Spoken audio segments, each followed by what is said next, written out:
Salut à tous, bienvenue chez la Maison Reptile. Aujourd'hui on va préparer un terrain pour Gecko à crête ensemble. Donc c'est un terrain Exoterra de 60 sur 45 sur 90 de hauteur. Donc oui, on va tester la cohabitation dedans. On a déjà testé la cohabitation pour les geckos léopards, ça se passe très bien. Donc maintenant on va tester sur les geckos à crête. De toute façon on aura toujours des terrariums de secours si jamais ça se passe mal. Et du coup aujourd'hui on va commencer par faire le fond en mousse pour faire un beau décor. Pour ça, on a besoin du coup, comme on vient de dire, de mousse expansive. Donc nous, on a 3 grands tubes, parce que comme vous voyez, c'est un grand terrarium. On espère que ça va suffire. Ouais. On a besoin de silicone pour coller toutes nos racines qui sont par terre, on va tous vous les montrer. Et on aura besoin bien sûr d'un pistolet à silicone et de tout ce qu'on veut mettre en fond. Donc nous, il y a des racines, il y a aussi des bouts de liège, parce qu'on va essayer de faire quelque chose de vraiment naturel avec plein de cachettes pour qu'il soit au mieux. Et après, on va remettre du silicone sur la mousse et on va venir coller sur le silicone notre fond qui sera de la tourbe de coco. Séché, bien sûr, sinon ça colle pas. Allez, c'est parti! Donc dans un premier temps, on va venir installer nos racines. On fait des tests, on voit ce qu'on veut faire comme décor de fond. Nous, on avait déjà un petit peu regardé, hein. On a triché. Donc on vous montre à peu près comment on veut installer tout ça. On avait dit celle-ci comme ça. Celle-là on la mettait là, c'est ça? Au sol, celle-là. Ah oui, non, là comme ça. Hop. Et celle-ci, on va la placer là-haut. Hop là. Comme il y a un fond qui est plat, on va la mettre là. Et donc maintenant, il faut coller tout ça avec du silicone.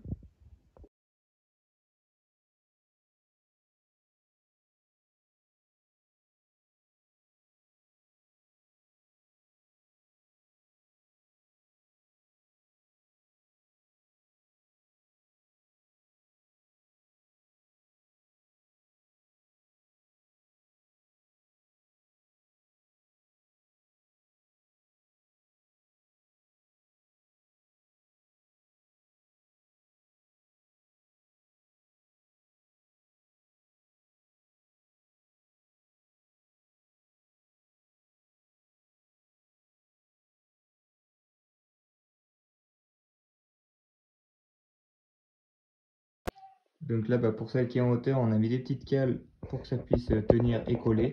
Donc là, on n'a plus qu'à attendre quelques heures que tout ça colle pour passer à l'étape suivante. Du coup, maintenant, une fois que tout le silicone a séché et que les racines sont bien stables, on va venir mettre la mousse expansive.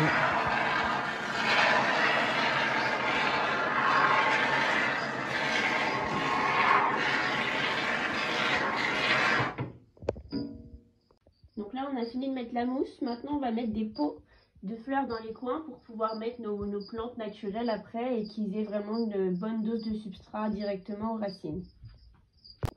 Donc là, on est venu mettre du coup nos écorces de liège et nos pots de fleurs. Puis là, on n'a plus qu'à attendre que tout ça sèche pour la prochaine étape. Du coup, on a laissé sécher la mousse. Maintenant, on va venir mettre du silicone noir pour si jamais il y a des petits trous que ça se voit moins. On va étaler avec un pinceau et on va venir coller après notre substrat dessus. C'est la partie la plus longue, hein. Sans vous mentir, là, ça va prendre du temps. Donc on fait petite partie par petite partie parce que sinon après on va se perdre. Le pinceau. Et après on étale tout le silicone, c'est très long, hein. Avec le pinceau, il faut remettre des couches et des couches et des couches. Et l'avantage du silicone noir, c'est qu'en fait, on ne doit plus voir de blanc de la mousse silicone aussi derrière.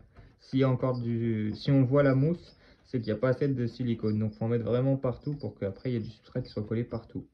Bon, on va vous faire des étapes par étapes parce que sinon ça va être compliqué. On a besoin de toutes nos mains.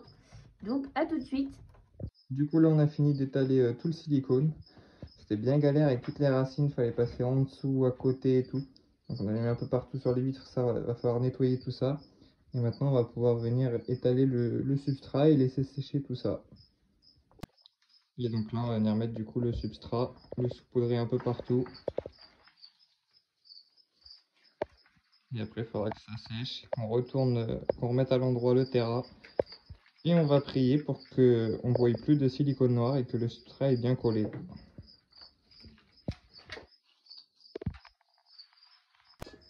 Du coup là on a mis le substrat partout, donc on a mis une bonne dose, donc il y a des racines qu'on voit presque plus, mais quand on va le relever, le substrat va tomber et on pourra le récupérer pour faire justement notre sol. Donc là, on n'a plus qu'à attendre quelques temps que tout sèche. Donc du coup, là, on a laissé sécher quelques jours. On espère que quand on va le relever, tout va tenir. Donc ça va être le verdict tout de suite, hein.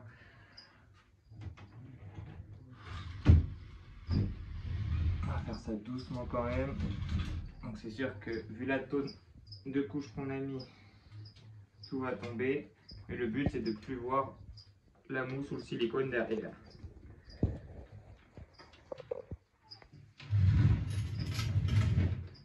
Je sais pas ce que vous en pensez. Ça a l'air d'avoir bien tenu. On va frotter un peu pour faire tomber tout le substrat qui tient pas. Donc là du coup on va venir frotter tout doucement, enlever ce qui tient pas. Et après on n'aura plus qu'à faire la partie du sol avec le drainage et puis surtout la plantation.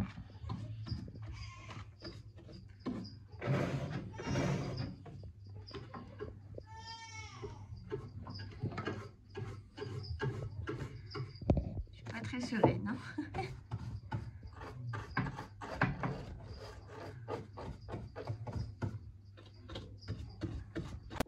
Donc là je vais aussi venir nettoyer les vitres parce que du coup avec tout le séchage et tout il y a beaucoup de marques, donc on va venir nettoyer tout ça.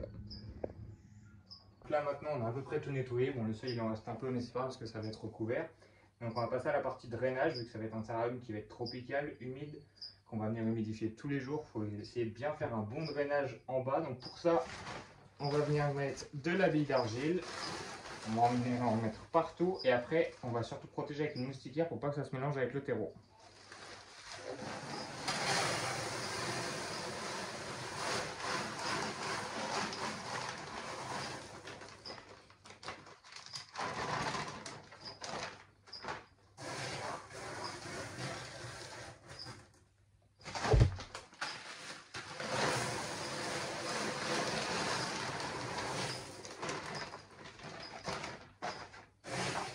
Donc là, on étale bien, puis on est bien partout.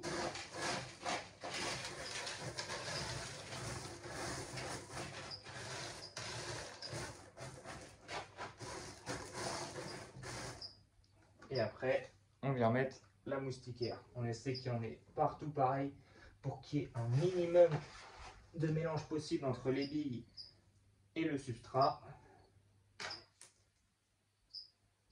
Donc, je vais venir en mettre déjà sur le fond.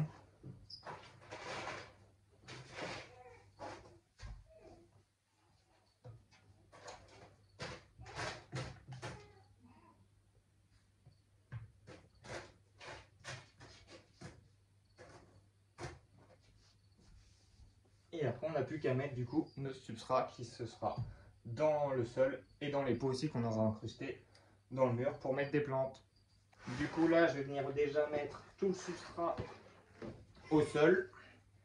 Et après, on verra avec les pots et les plantes qu'on viendra incorporer dans le terrarium. Je ne sais pas si je vais en avoir assez avec ce que j'ai pris là. Sinon, il faudra que je vais rechercher un deuxième. On va faire une bonne dose de sel aussi.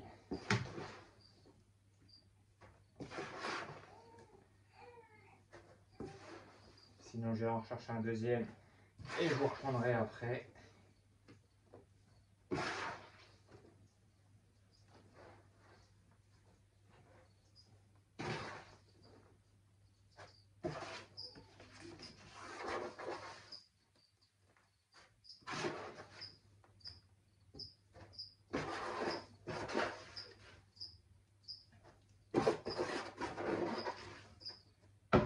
On va étaler ce qu'on a là, mais à mon avis, j'ai été beaucoup trop optimiste. Il faudra reprendre une deuxième. Parce que là, il va m'en manquer là et de toute façon, il en faudra aussi dans les pots.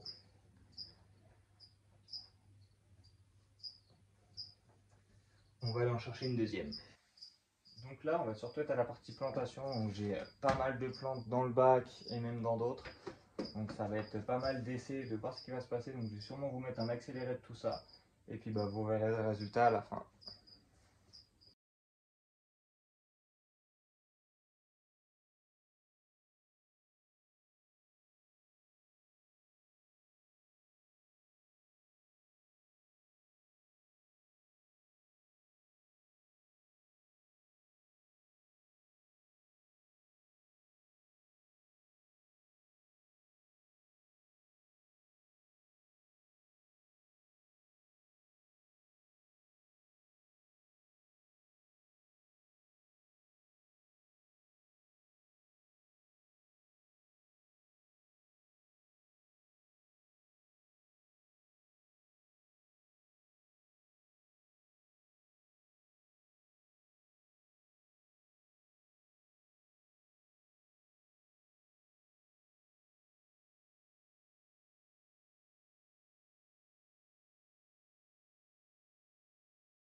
coup là on a rajouté du coup pas mal de plantes. Je pense que ce sera ce qu'on va faire de définitif en termes de plantes. Enfin pour l'instant, on verra. Maintenant on va venir rajouter quelques cocos pour rajouter des cachettes et que ce soit encore du naturel.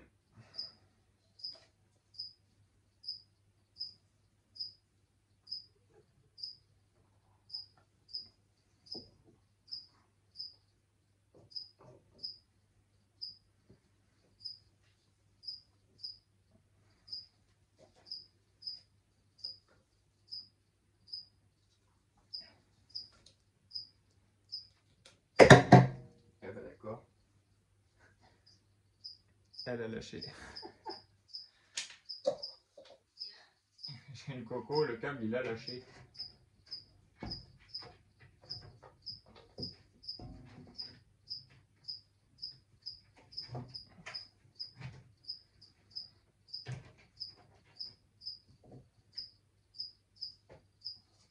Du coup, vu qu'elles ont lâché, on va le remettre au sol.